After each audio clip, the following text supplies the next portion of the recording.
Hledáte rodinný dům nebo spíše vilu, která bude vhodná i pro velkou rodinu? Ideálně blízko Prahy, u lesa, s ovocným sadem, bazénem a měsíčními náklady nejlépe na úrovni dvoupokojového bytu. Zní to skoro nemožně, ale přesto jednu takovou máme. Nachází se v Pohoří u Jílového a název obce Pohoří vysvětluje i tento úžasný výhled do údolí.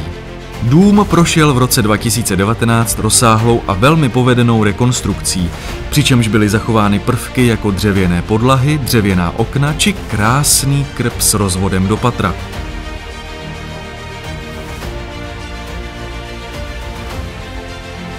Současně s původními prvky zde skvěle ruku v ruce fungují i ty nejmodernější technologie v podobě solárních panelů, tepelného čerpadla i rekuperace. Vlhkosti nebo špatného vzduchu se zde tudíž opravdu bát nemusíte. Pozemek o rozloze téměř 3,5 tisíce metrů v sobě skýtá jedinečné soukromí, mnoho ovocných stromů a lze navíc rozdělit, tudíž se pro budoucího majitele nabízí možnost část zpeněžit a snížit tak pořizovací cenu.